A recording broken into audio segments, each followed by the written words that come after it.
I moved from Georgia to the Pacific Northwest last year for a dream job after I graduated college.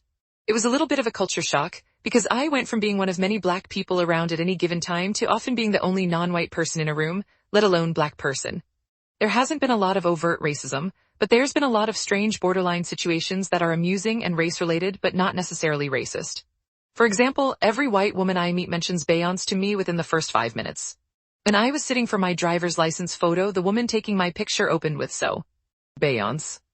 So the problem in the post title is that I am the only black woman at my office, and I am constantly being called the wrong name at work, and I'm coming up on my 1-year anniversary. My name is Tina, short for Christina. Pronounced just like it looks, very easy name. For some reason, a handful of people at work call me Tiana, Tiara, or Tia, I think assuming that my name has to be more black sounding than it is. I am most often called Tiana, especially by one of the guys on our development team and by the big boss for another team, which I think then confuses their team members back into calling me the wrong name again. The other thing is that apparently another black woman used to work there and I get called her name sometimes too. Sometimes people will look at my nameplate and ask me, how do you pronounce that? It's Tina. I have tried politely correcting this and I correct it immediately every time. From polite, just for the record, my name is Tina, to lighthearted Tina like Tina Belcher. In emails from me that say Tina in a million places, including my email address, I still get "Thanks, Tiana." Suo. I'm considering doing the Twitter approach, where I just respond to coworkers who call me the wrong name with the wrong name. Like, Chuck, thanks, Tiana. Tina, no problem, Chad. Jessica, hi, Tiara. Tina, good morning, Jennifer. Would I be the beep if I did this? I know it's passive-aggressive, but every form of polite correction hasn't worked, and I feel really disrespected by this, so I may as well have some fun with it. Edit, I am pretty overwhelmed by the responses, so I just want to add a couple of things. A lot of people have suggested that I gently and firmly remind people of my name. That's what I've been doing and was my first line of defense. A lot of people have suggested I go to HR. This is the kind of nebulous thing HR doesn't really help with, and it isn't as serious as it could be. A lot of people who identify themselves as white have informed me that this isn't race-related.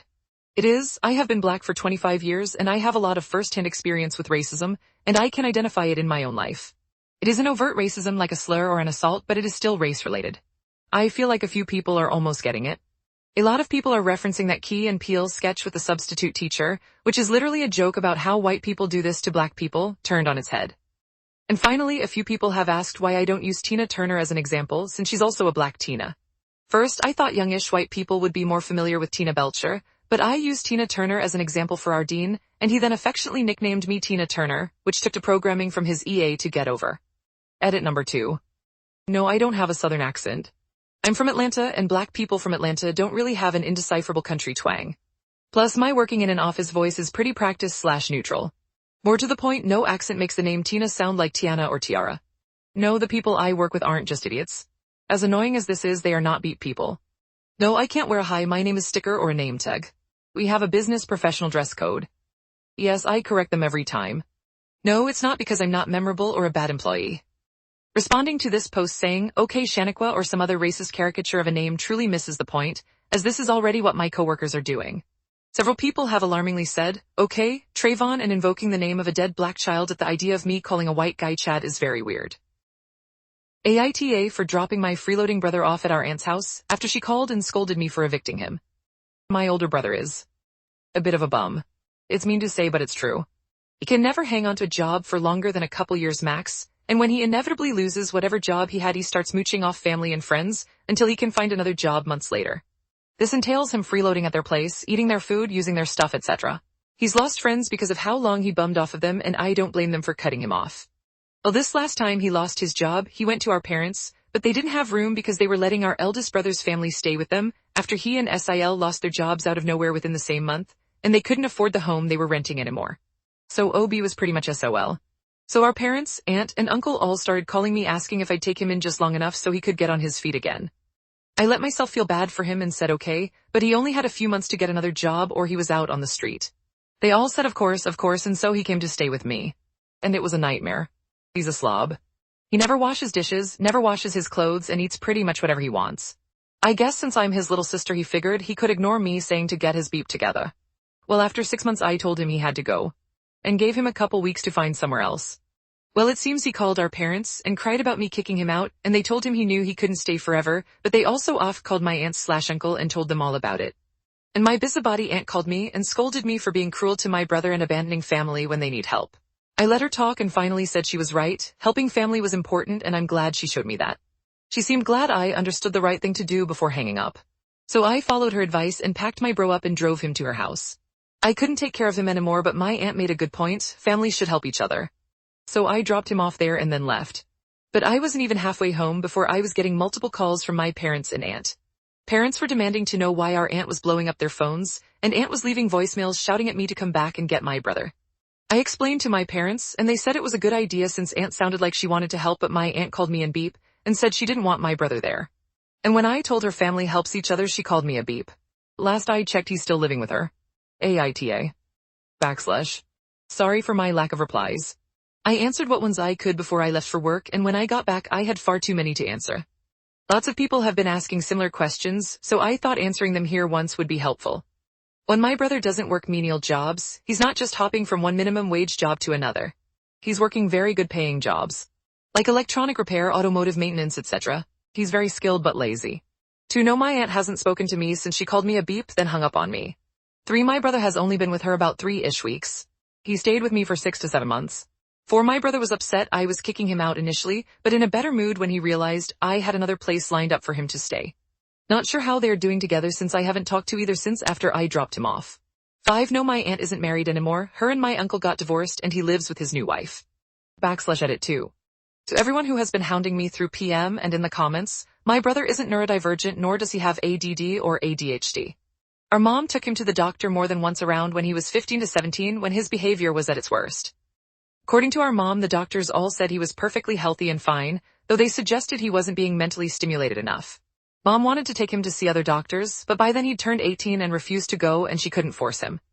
Also, it's been suggested he maybe see a doctor now, but my OB doesn't seem at all interested. He's never had the highest respect for doctors or mental illness.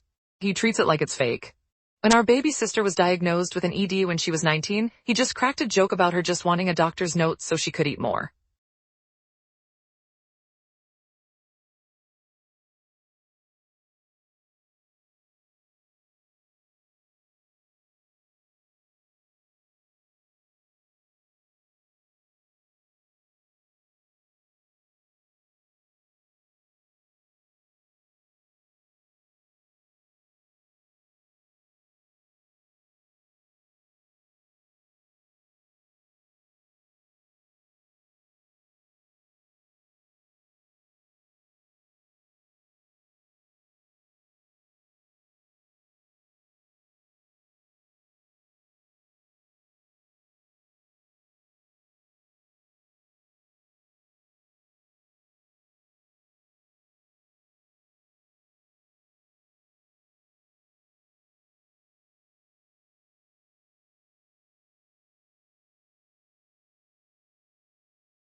I with fiancé about a month ago overheard her tell a friend her previous ex was the best lover she ever had.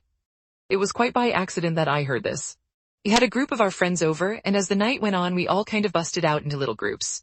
Some of us were in one room playing Texas Hold'em, and a couple of others were watching a Lord of the Ring marathon. I thought she was watching the movies, but she and one of her close friends were actually sitting in the kitchen drinking coffee and talking. Our group had run out of soda, so I got up to go to the kitchen to get drinks and a couple of snacks.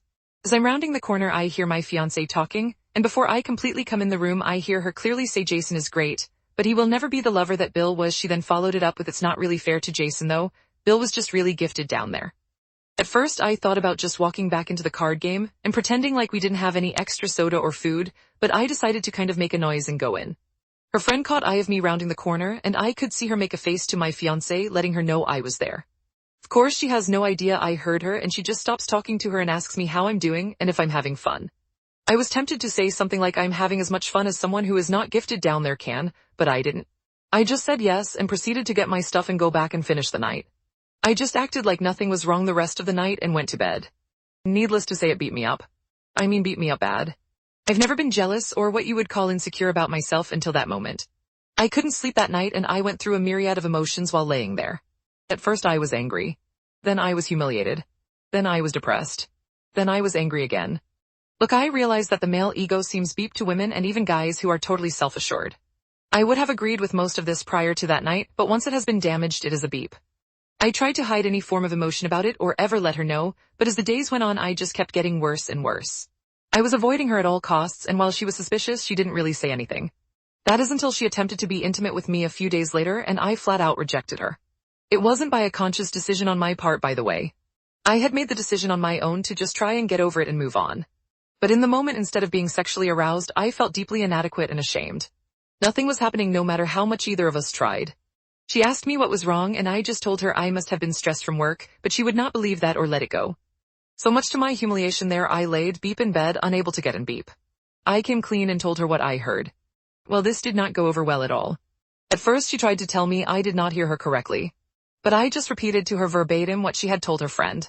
Well, once she couldn't deny it, she then tried to apologize, and to her credit she tried to listen to my feelings on the matter. Which once again I am sure was more of a big turn-off for her because I was a wreck emotionally. She tried to tell me how much of a better person I was and how I satisfied her, and she wanted nobody else. But all I could hear was Charlie Brown's teacher noise. It's been almost a month and I have zero desire to be with her sexually. None. She's now getting frustrated about this as well, but no matter what I have tried I just cannot get past this. It's not like she said we were both good lovers or anything like that. She clearly said he was far superior, and my guess is that being gifted down there means he was significantly larger than me as well. Well, I know I can do all kinds of things with my hands, tongue, and whatever else. But no matter what I do, I can't grow in size. Obviously she refuses to talk about that with me, saying that no matter what she says it will only make things worse, because even if she says something positive about me, I won't believe her. She's most likely right. Some backstory here. He dumped her. It was not a mutual breakup, he flat out dumped her and broke her heart.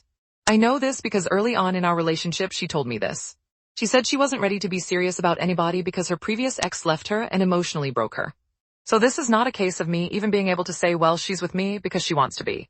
If he hadn't dumped her, she would never have left him. Now I have no idea if after all of these years she would leave me for him if he would come back, but I don't think she would. I just don't know what to do here. I can feel myself checking out of the relationship. I know this is petty as beep, but hearing the person you love tell someone else they prefer to have beep with someone else is just devastating to me. Her telling me all of my other good qualities has only made it worse, because she is saying things that I think appeal to her, and maybe other women, but being told I am a good provider, and will make a great husband makes me feel like beep. Like what would happen if I lost my good-paying job, or better, yet what if I were to get injured and couldn't make anything more than state assistance? Would she be there to support and help me? Basically what I feel like right now is a really good friend who she just allowed to have beep with. I know in my head that this is not correct, but in my heart that is what I feel. I'm sorry for the length here, and I don't even know what I am asking here. I am totally lost, and if this continues I just think I am going to break our engagement. TLDR, heard fiancé tell her friend that previous ex was superior in the sack, relationship has gone to beep since and I need advice. And #X200B. Edit holy beep. I made this post last night and answered a couple of questions, and then went to bed and got up today and went Christmas shopping hoping to make me forget my troubles, and didn't even log in until just now. I have not even started to read the 7.7 thousand comments on this post. I don't know what anyone has said yet, but thank you all for commenting either way. I am now going to begin the massive undertaking of looking at the comments. Also, thank you for the gold and silver, kind internet strangers. Edit 2, dear Beep. I read all the way down to the bottom of the page thinking I had gotten through most of everything, and then at the bottom it said load the 5.5k more posts. I'm stopping for the night. I was going to respond to people individually, but there's just no way. I haven't even started reading the direct messages to me, yet nor have I opened any of the 20 chat screens. There are issues I want out there because there are a couple of things that are being said that are not accurate. One, she was to use the Barney Gumble phrase using sweet, sweet beep talk. In other words, her and her friend were beep while talking. Nope, neither of us drink. We don't even have it in the house. 2, that I am upset, she told her friend. Well, this is an odd thing. Before I posted this, honestly, I wasn't that upset about this part. I was then and am still far more upset that this is how she feels. However, now reading a lot of the post, I have become somewhat aggravated that she did share this with her friend. I would never say anything about her to anyone that would put her in a lesser light. 3, that I am an insecure man-child who should just man up and learn to do better. Well, I'm certain the first part is true, being insecure and all. But the last part is just out of my control. No matter what I do, I will only ever be 7 long. We have talked about this BTW when she was trying to build me up. She said that I was already great with everything but the one thing I can't control. 4, no, I'm not going to do anything rash. It's already been a month, so it's not like this happened last week. But yes, I have to decide what I am going to do here before long. It's not fair to either of us, as I am just coasting through this and no longer committed. 5, she is sorry that I heard it. She said she is sorry she said it, but at the end of the day she would not be sorry if I didn't catch her saying it. It is what it is. But yes, I do believe she is regretting it because she has basically been a mess since I first told her. Me not wanting to be with her is bothering her a lot, according to her. I don't know how much of that I believe, but right now I guess I don't know why she would lie. It really has wrecked Beep on our Christmas spirit this year, I know that. Edit 3, engineer for those who keep asking what I do for a living. She is a paralegal. Edit 4, people have been asking about the relationship with the ex and how I know she was heartbroken. We met about 9 months after they separated. I know that ultimately he wanted to be with someone else, although she has claimed he never cheated. He just ended things so he could be with another woman. She approached me at a local workshop and we started dating. On our 4th date, when things started to get physical, she broke down crying about the ex. It was certainly weird to hold someone while they cried about someone else, but I did it. We sporadically dated for a couple more months, in which time I never tried to cross any boundaries physically, because it was obvious she wasn't over him, so while we just went out of dates, I tried to keep myself of the mind that we were just friends because I didn't want to commit either. After close to 2 months, she drags me from my car to her apartment and begins to tell me how much she has appreciated my patience with her and how she felt Beep about dragging me along for so long. Obviously, that was our first night together. Within 3 months of that, she is telling me that she loves me. So yes, she was still hung up on her ex for fact when we got together. I had thought/hoped she was over him before this happened. Edit 5, okay, I posted it below in the mass of other posts, but I have also started a new post and hopefully the mods let it stay open.